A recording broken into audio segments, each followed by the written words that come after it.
Time to elevate.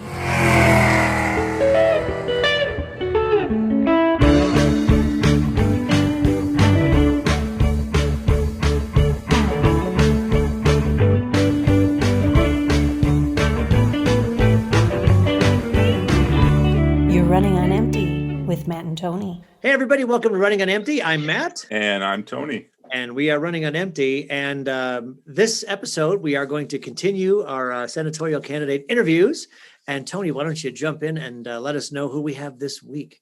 Yeah, we are very, very thrilled and honored to be joined by Dr. Gillian Battino. Welcome, Dr. Battino.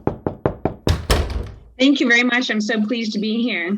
Absolutely. Dr. Gillian Battino is seeking the Democratic Party nomination to take on incumbent Senator Ron Johnson in the 2022 race for United States Senator from Wisconsin.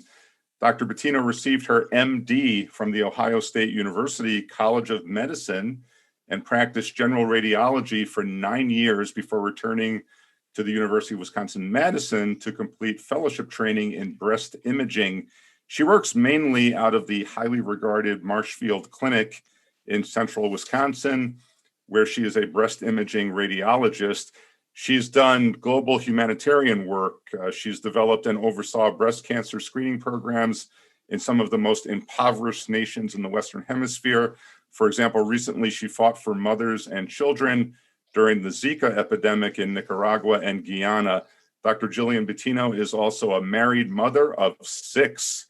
Now, though she's running in the Democratic primary against candidates who are, somewhat much better known than she is at this point, Dr. Battino told the Milwaukee Journal-Sentinel that she's very serious about this race and is in it to win it. Today, we'll find out how she aims to do that. Dr. Battino, once again, thank you for being here. And why are you running for the United States Senate? I am running because I believe that where we are in our history as a nation commands a paradigm shift in the type of politicians that are running our country, the type of government that we elect as citizens. Also, the need for scientists and physicians, I think, is really clear, particularly over the last couple of years. Between Medicare for all and, of course, the pandemic. And like anything else, when I see a problem that I feel I can offer and bring a unique set of skills and strengths to a solution, then I'm going to step up and do everything I can to help. And that's why I'm here. I'm very excited about it. Obviously, Trump was a shakeup for everybody and sort of a call to action. And that's why I'm here. Well, thank you. And as I said in the intro, there are some people running in the Democratic primary that are just better known than you are. I mean, the Lieutenant Governor, Mandela Barnes, just got into the race, and other candidates that have run for office many times. How is Gillian Battino? How are you going to make yourself known enough to be able to prevail in this race? So there are a couple of things that are on my side. And first of all, I would say kudos to the Wisconsin Dems, the WIS Dems and Ben Wickler and county chairs across the state who do not endorse in the primary. And as such, they promote I think a more level playing field with the opportunity to meet with their members, their county members, and they, I believe, go to great lengths to make sure that they spread the chance to get to know voters and, through the existing infrastructure and through WISDMs across the field, including myself. And so I've been very grateful for that. And it's made me proud to be a WISDM and proud of the changes that we are seeing stirring up, I think, voter mobilization and excitement about democracy and the Democratic Party. So that's certainly one way. One way is that I stand out as a unique candidate. I mean, certainly, on the more mature side for the age range for our group.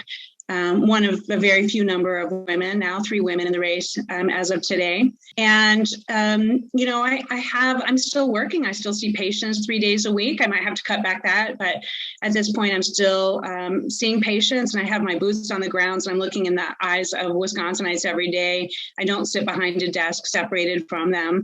And I am active in the community. I go everywhere and talk to everyone. And I think that's kind of what it's going to take. It's going to take a lot of grassroots reaching out and pushing the progressive agenda, while also fighting to embrace the needs of more moderate Democrats, including our agricultural community, which is center to where I live, Wausau, Wisconsin, with my ginseng farm out the back door. Not my farm, my neighbor's farm. I can see the ginseng. Oh, wow. That's cool. Well, what kind of Democrat are you? So, obviously Tammy Baldwin is currently in the United States Senate. I would call her a progressive. And you remember Russ Feingold. He was more of kind of like a maverick, and Herb Kohl was more of a moderate to conservative type of Democrat. And of course, Bill Proxmire, the late Bill Proxmire, was a fiscal conservative.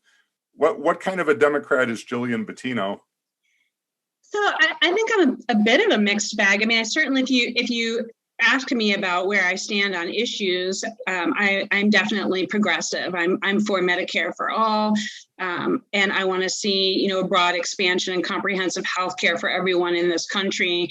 I'm definitely pro reproductive justice, making sure that women have a right to privacy in their decision making. I'm all about immigration reform and making sure that we have a humane practice on our southern border that respects the needs of this country, but also is respectful of the needs of the people who are coming into this country.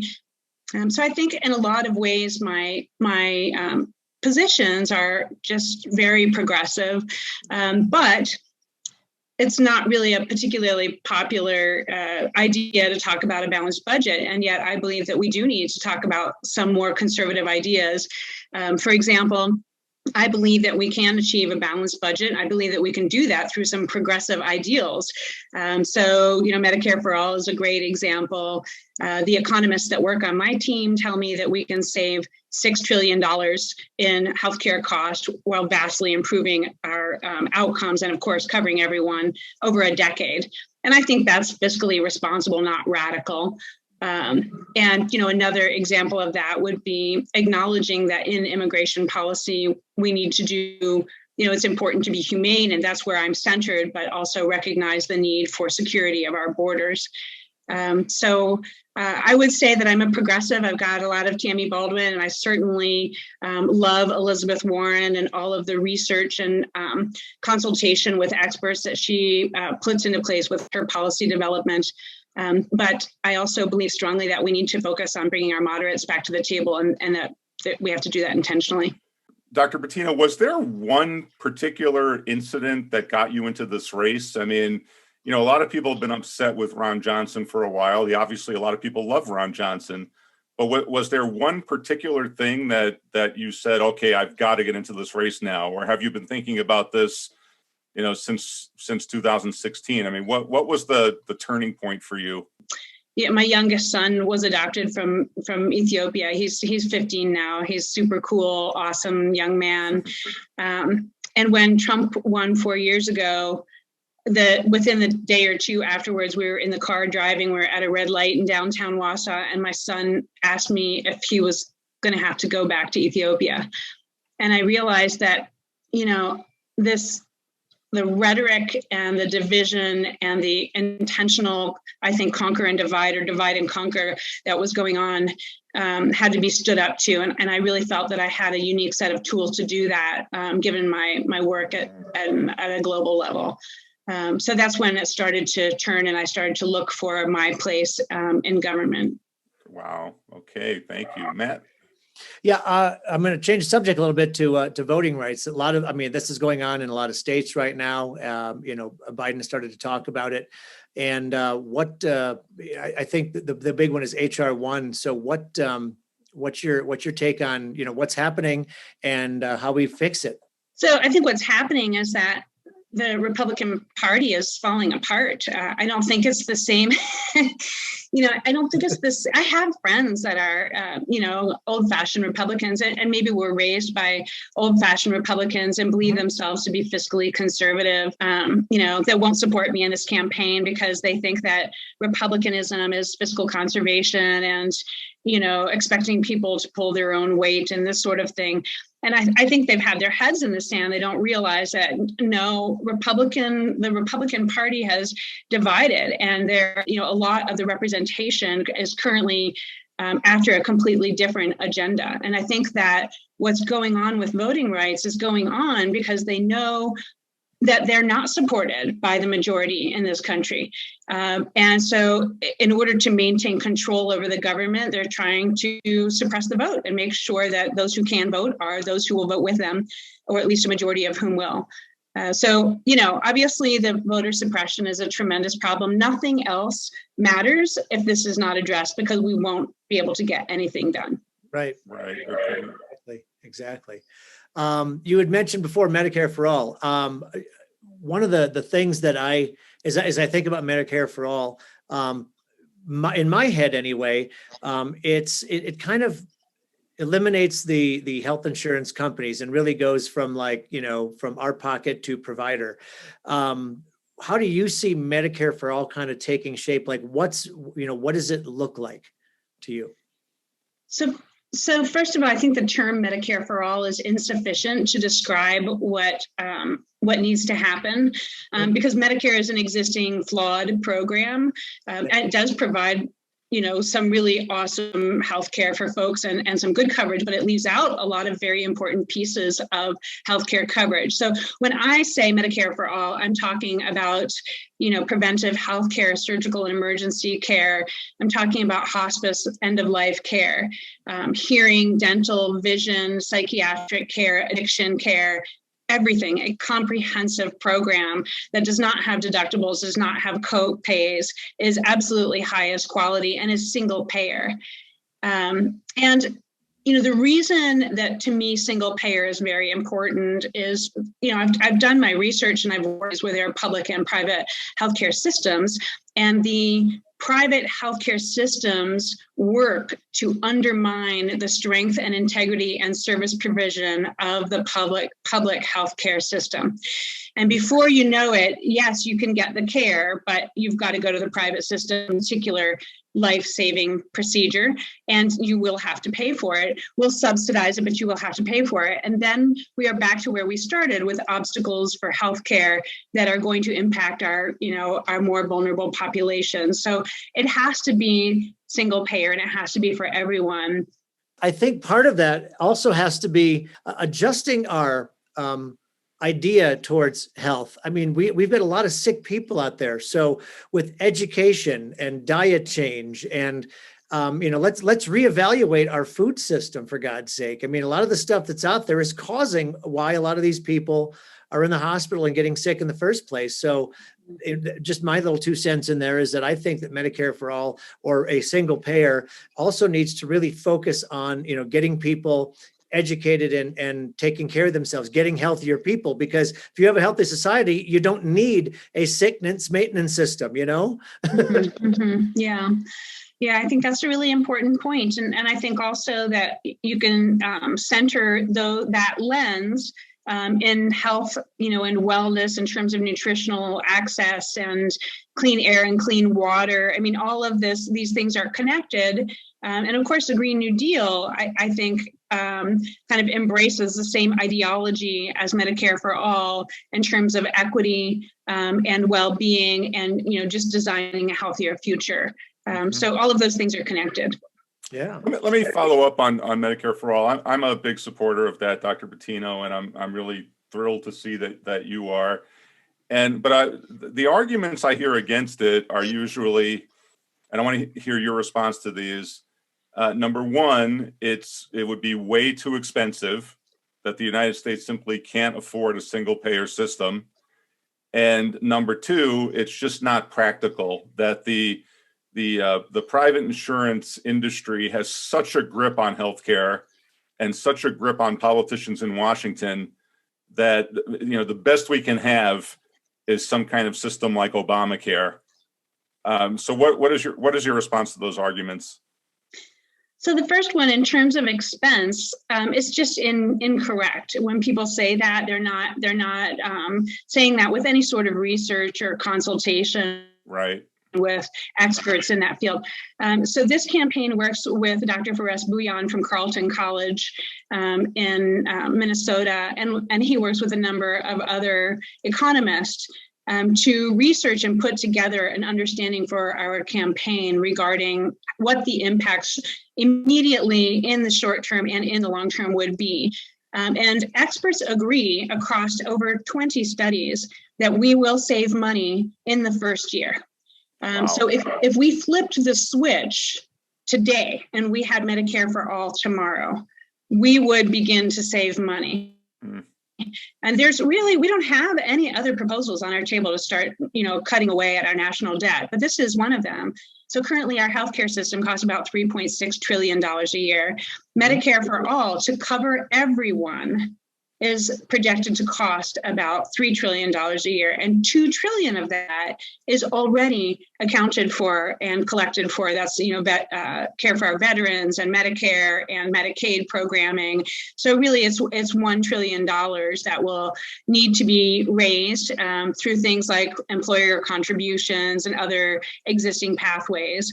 But overall, our GDP, the portion of our GDP that's extended towards healthcare costs, will be less, and our outcomes will be better because everyone will be getting healthcare. So, that's just, I'm sorry to say it, but it's simply ignorance when people say that. That's what they want to believe because they want to push a different agenda.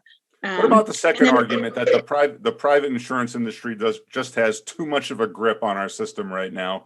And it would take decades to budge that. So, I think that is where the voters come in.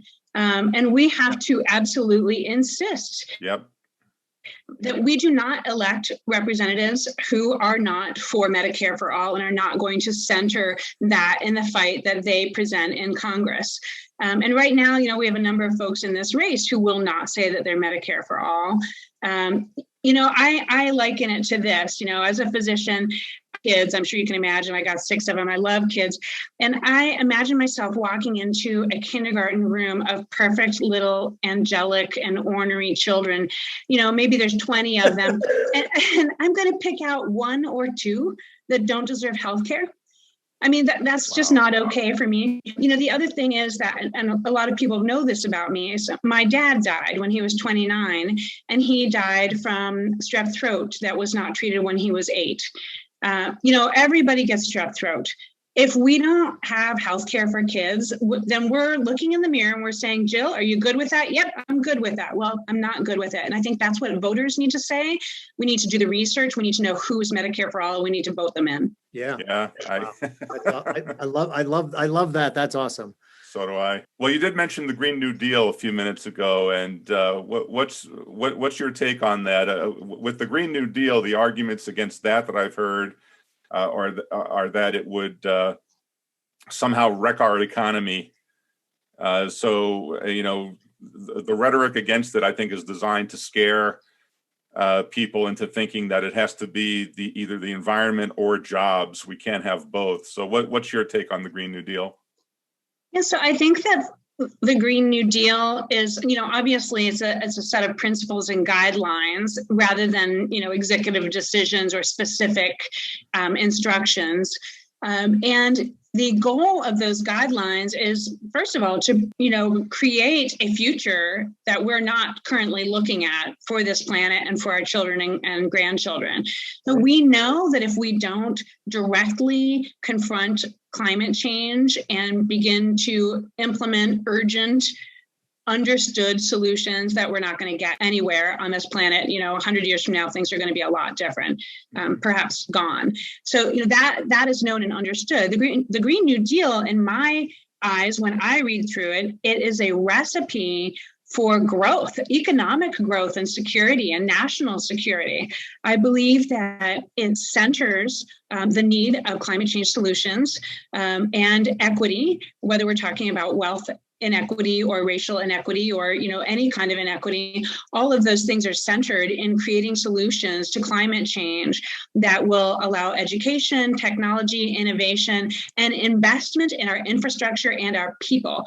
Educational investment, wellness investment, healthcare, all of those things. And we know that when we invest in our people, our economy is strong. So there are definitely going to be some changes. We don't continue to make Nabisco cookies by hand just because it's going to put people out of a job. You have to adapt, and we are going to have to adapt. But that is what being American is about. We are resilient and strong, and we're smart, and we can figure out how to do this successfully so that people are not suffering and are not without the economic security that they need to thrive. Mm-hmm. What is your view on this urban-rural divide in our state of Wisconsin? Most people think that whoever the Democrats nominate, whether it is you or one of your competitors, will do extremely well in Dane County and Milwaukee. But then the feeling is that there's this red wall in the northern part of our state, and even around this part of the state where you live, around the Wausau area. What's your view on how we bridge that urban-rural kind of divide that we see right now? So I love this question because this is my life. I live this every day. I live in Marathon County.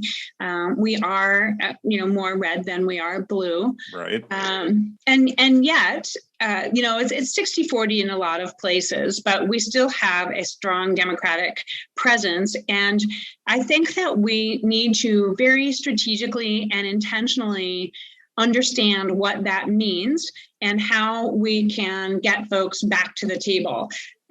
So when I go out to a farmer to talk with them about this candidacy and what I can do for them when I'm in Washington, I don't ask them about gun control, and I don't ask them about racial issues or LGBTQ plus issues.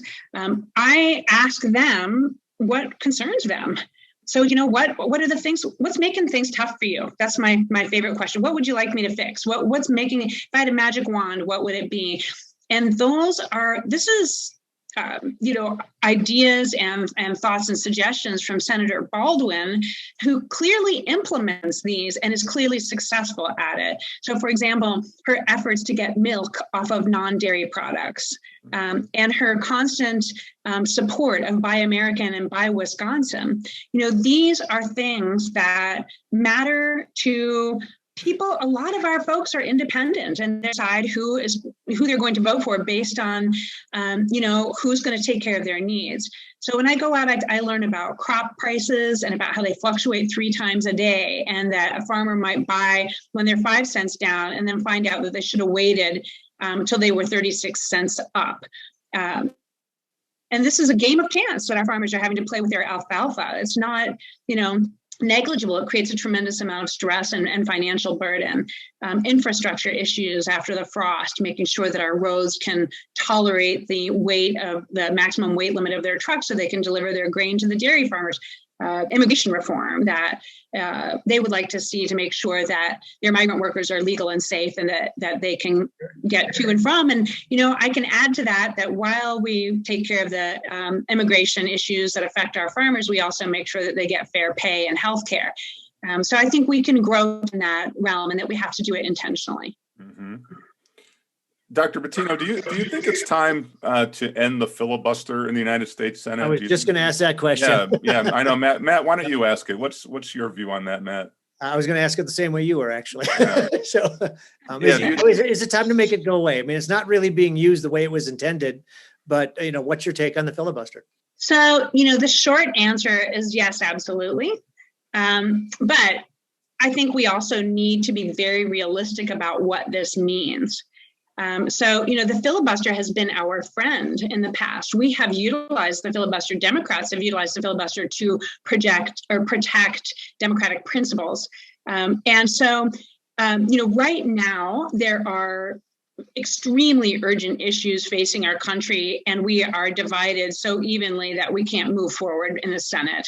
And it's not looking like it's going to get a whole lot. It's going to get repaired very quickly. So I do believe that we need to get rid of it because we have an opportunity in the short term here to make some profound, high impact decisions that will provide, I think, necessary, essential solutions to our society right now. So voter suppression that needs to be pushed back on, and healthcare issues, and immigration and climate change, and all of these, education. My goodness, so many things.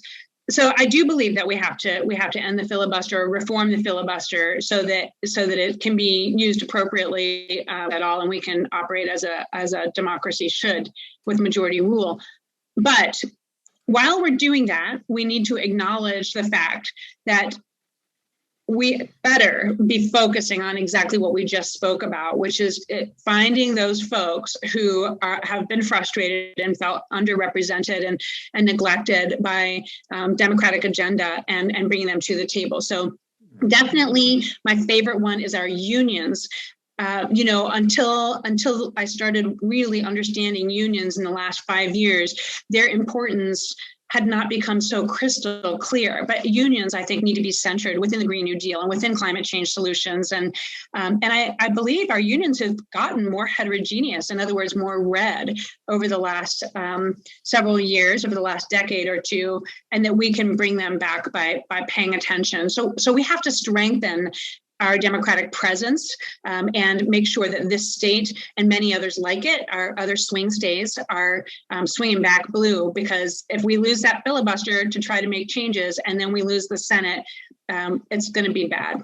Mm-hmm. Yeah. We do have to ask you at least one foreign policy question. When we started these interviews with Senate candidates, the Israel versus Palestine conflict was very, very heated. And the way Matt and I were framing the question is, when the United States gives military aid, say, to Israel, or really to any country, should that aid be premised on any kind of humanitarian principles? I mean, what's your view on that particular conflict in the Middle East? So I would say, of course. I would say absolutely. Our world, our globe is watching the movements of the United States of America.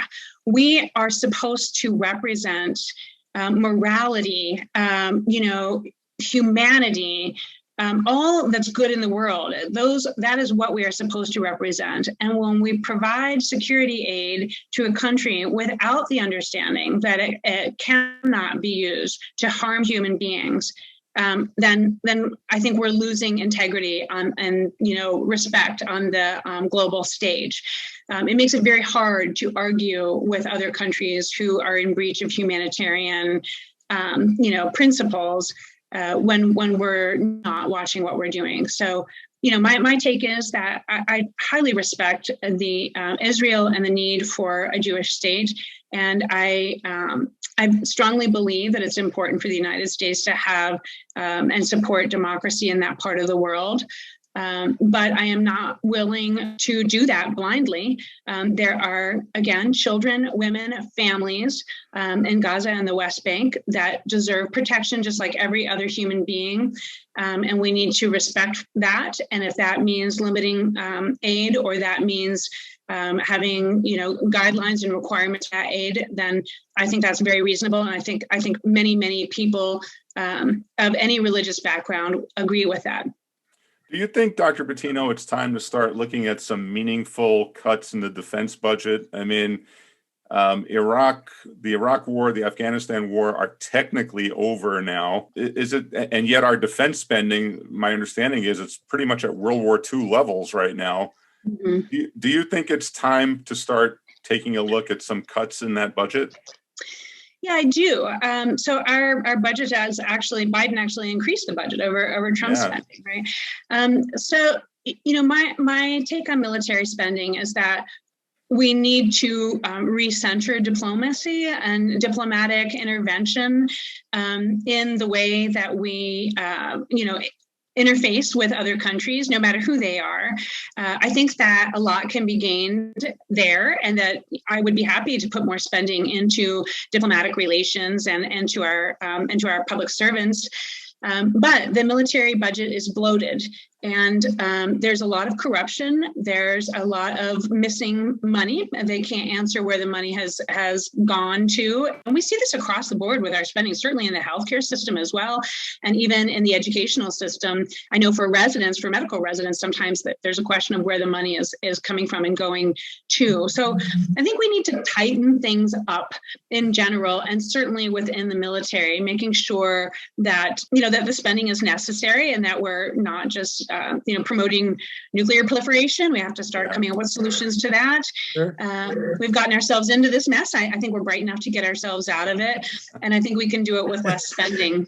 Yeah, I agree completely. Matt, do you have a final question? If you could kind of give like your elevator speech as to kind of, wrap things up and why should everybody vote for you? So I think that people should vote for the person that is going to affect the most change and that will serve them. And so, right now, the emergencies that face us are family emergencies. And I'm talking about, nutritional security, healthcare, education, things that are threatening our future, like in the short term.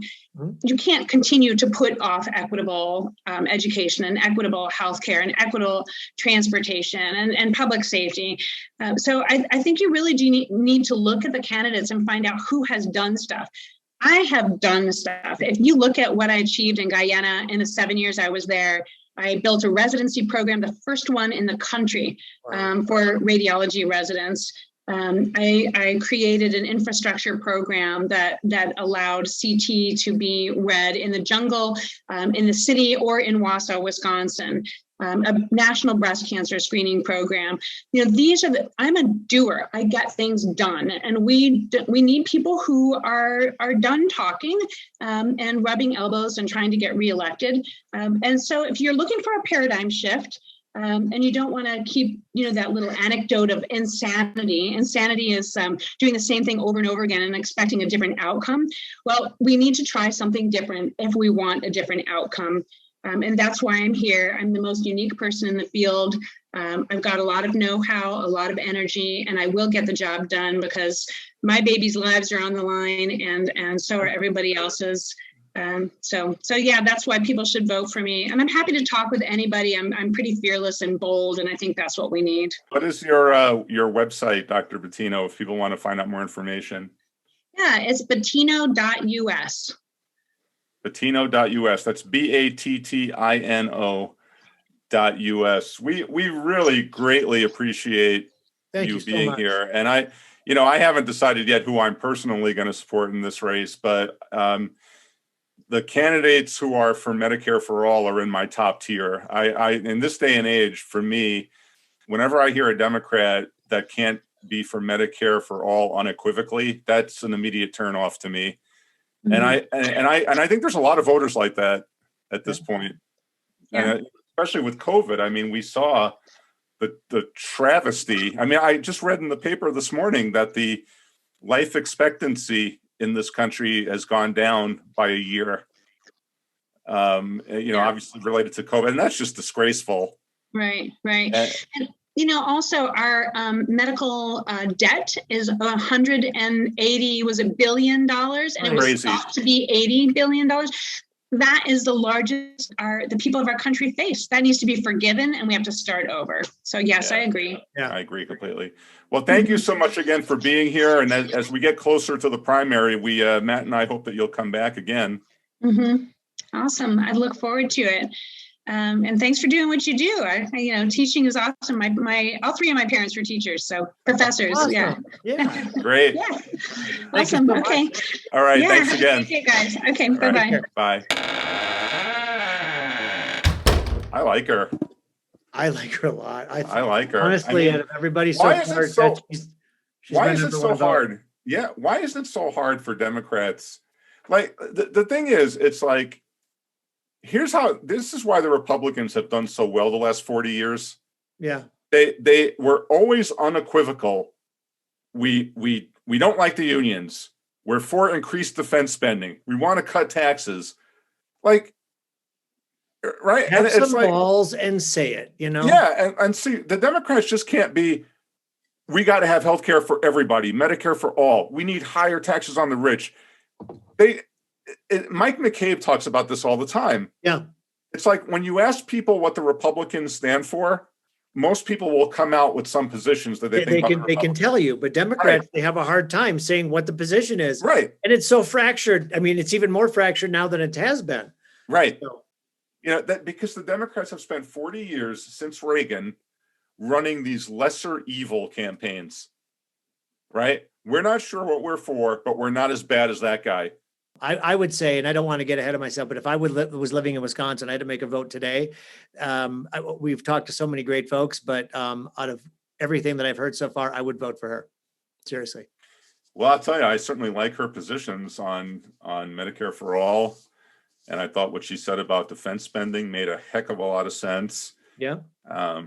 She strikes me as and this is part of the sadness of American politics, right? I mean, she strikes me as a very brilliant, very decent person, but how many brilliant, decent people are in the United States Senate?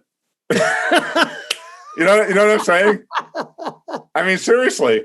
I know. I understand. I mean, I feel bad. It's like people with that kind of makeup, it's like they get weeded out. Yeah. And so, I still think the problem she's going to have is just becoming known. I mean, I can't imagine that she's going to raise as much money as some of these other candidates. And so, she's going to have to do a lot of TV advertising. I mean, everyone talks about grassroots campaigning. Yeah. But as a practical matter, if you're going to compete in a statewide election, you're going to have to do TV ads statewide. And that costs money. Yeah. So we'll see. I mean, maybe if her message catches on, maybe there is like a Medicare for all cohort out there that's willing, that's really willing to support this. So we'll see. I just she's boots on the ground. I like that she's a doer. I mean, she's gotten stuff done. I mean, she has a really good success record, and the proof is there. So I think she definitely has what it takes to win this. It's just a matter of, like you said, are people going to know about her, and can she compete against a lot of the money and stuff that's out there? It's going to be difficult, but I'm rooting for her. So I'm hoping that when all is said and done, she does become one of the top tier candidates, because absolutely, if the Democrats run this race and an unapologetic Medicare for all position is not top tier, that's going to just deflate a lot of voters at the grassroots level. Yes. Right. And I tell you, you're not going to beat Ron Johnson, assuming he runs. You're not going to beat Ron Johnson with a lesser evil message. No, you won't. Right. If the message is we're just not as bad as that guy. Yeah, he's been unapologetic in everything he's done, and you need to have the balls on the other side. Exactly. So yes, you have to. So yeah, you have to take your standpoint and just, this is it, and this is me, this is the viewpoint, this is my platform, and go with it, and don't you don't have to apologize for it. This is I really think this is what a lot of the voters want. So let's go for it. So I wish her absolutely the best in this race. So do I. We're taping this on July 21st, which is actually a day after the Lieutenant Governor of Wisconsin, Mandela Barnes, just got into the U.S. Senate race. And that has made this race a lot more interesting. I hope we can get Lieutenant Governor Barnes on our show. I don't know what his views are on these issues. It'd be great to get him on the show. Our goal is to get all of the declared candidates. So it's going to take a while to do that, but we'll keep trying. I think we can, man. We're having a lot of fun with this, and everybody's been great and responsive so far. So I'm excited about what the future holds. Yeah. All right. So I hope everyone, until next time, stays elevated. Stay elevated, everybody. We'll see you next time. Take care.